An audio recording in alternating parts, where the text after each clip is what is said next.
Hi guys, this is Catherine here. I'm going to be discussing Chapter 4, Air Force One, from Jeff Goodell's book, The Water Will Come, which we all have been reading, right? We should have all been reading it. And this book actually ties a lot in to what we had read with Daniel R. Wildcat's Red Alert. I will reference that book a lot. Both the readings were, in my opinion, politically charged, and I don't have a problem with that, as some of you may. I thought that they spread a very good message that actually coincided with one another. And in this chapter particularly, at least 3 different times, where the message was very similar. They may have read from the same book. Who knows? So Jeff Goodell was actually fortunate enough to interview President Obama when he was the first president to go visit the Arctic. He was able to board his 747 and get to Anchorage and then hop on and go to a town called Kotzebue, which I'm probably saying that name very wrong and very redneck. And there was another town called Kivalina, which is actually the town that we may have heard about. They were trying to pass a $100 million stipend to basically fund these people to get off the glaciers that were melting and relocate them inland because they're going to be stranded out there. Their land is being taken up by water due to the rising sea levels that are happening in direct correlation to the rising temperatures, which are melting the glaciers at a rate that is, hurting the industry in Alaska, which is part of the reason why President Obama decided to go there. Jeff Goodell was able to go with President Obama and view these 4 hours of touring, as he said it, and see and experience everything that Obama was experiencing. And they discuss climate change, obviously, as part of the big issues, condemning the planet. And he gets a specific quote from Obama. They're talking about his grandchildren. Obama's big mission was to combat climate change at the end of his presidency, and it was obviously a trending topic all throughout. He signed in with the Paris Treaty Agreement because, as he said it, he was going to fly on the coattails to Paris, and he hoped everyone joined in.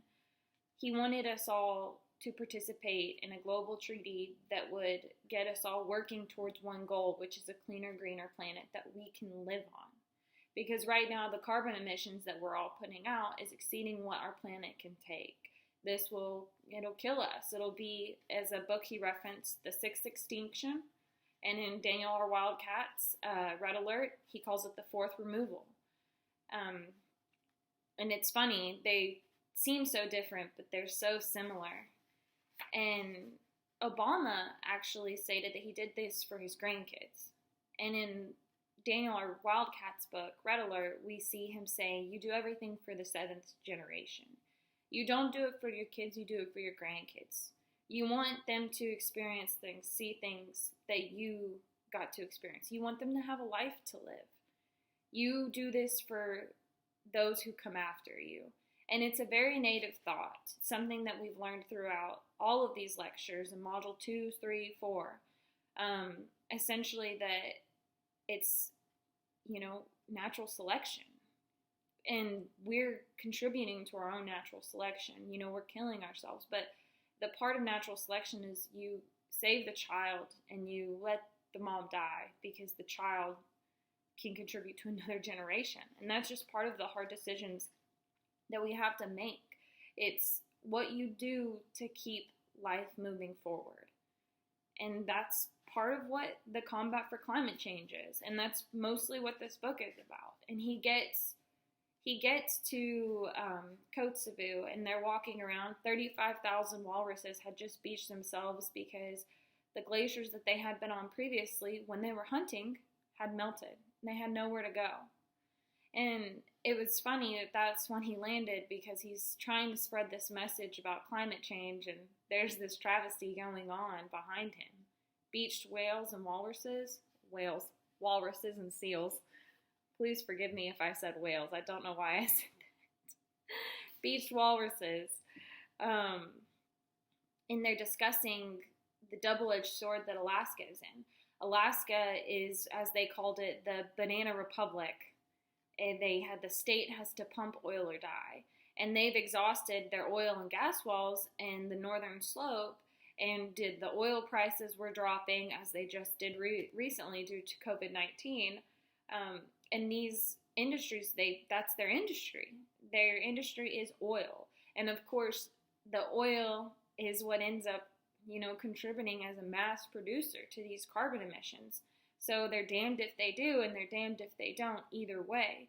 So the thought that this chapter leaves you with is, what do you do now? Do you cut off your nose to save your face?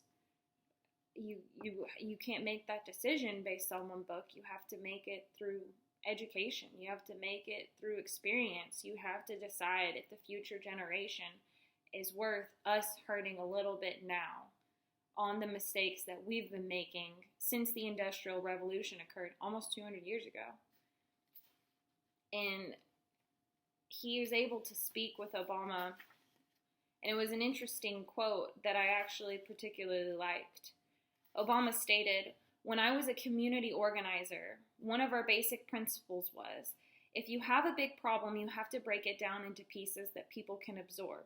So if you talk to people about world hunger, their general attitude is, well, I can't solve world hunger. If you talk to people about, let's solve this particular problem that alleviates hunger for these kids, then you can get some action. So my job up here, the whole point of this trip, is to sound the alarm. But I want to make sure that I'm not presenting this in a way that leads people to think that we're doomed and there's nothing we can do about it." And that was his thought on how to discuss climate change with the American people. And a big trending topic with this entire book, and with this chapter in particular, is climate change and his political duty as the president to engage the American people in combating climate change. How do you delicately walk that line? It's a tightrope. You can fall off if you veer a little bit. You need to keep on a straight path. And another thing they discuss is, if you take the straightest path, you can't always get there. You're going to have to zigzag a little. So you're going to risk falling off that tightrope a bit, which I think is an accurate way to depict it. You have to appease so many people to get the little steps to take. And I think part of Goodell's representation of Obama, with the bits and pieces that he lets us have in this book, is the patience that he had to have when trying to educate and to reach out to us for change and to reach out to others. And he goes to Alaska and he shows, it's a video. You can watch him tour Alaska and you can see the damage that's been done to these people and the wildlife. Essentially, everything there, due to the increasing temperatures there and the rising water levels. And then our massive, we're trying to get all of the oil out and we're running out in the reservoirs. And then he goes on to discuss Florida, which I thought was interesting. One of the environmentalists actually asked this question, and then Goodell asked the environmentalists about Florida. And the environmentalist that was there said, I'm not even concerned about Florida right now, because they can raise taxes, they can do something, they can help themselves, they can get out of this. But the 400 people in Kivalina, I'm saying this horribly wrong, they can't do that. They don't have the resources. They live off the land. Their entire life is where they live, and that area is being eaten up by water, the rising water levels. And then, of course, we couldn't get the grant to go through to give them $100 million to relocate them. And this is something, the trending topic that we're going to have, as we did in Red Alert, with the relocation. How do you fund relocation due to climate change? Does that come out of taxpayers' money? What if people say it's not my problem? I'm not paying taxes for that. Look at what we're in right now, the situations we're in. We have Americans who don't even want to pay, they don't want to pay taxes for people to have Medicare or Medicaid. How do you get that ideal mindset to change. And that is something that I think Obama was combating. And I think that Goodell tried to represent. He tried to point out that this wasn't easy and that he tried to go to the Arctic to give us exposure into what's going on. This is real. We can see it. We can visualize climate change in this spot. Are you listening?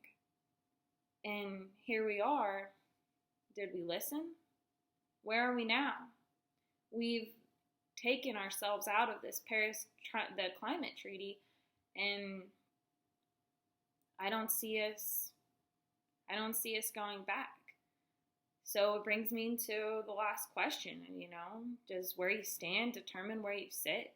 Does where you sit determine where you stand? What are we going to do about it?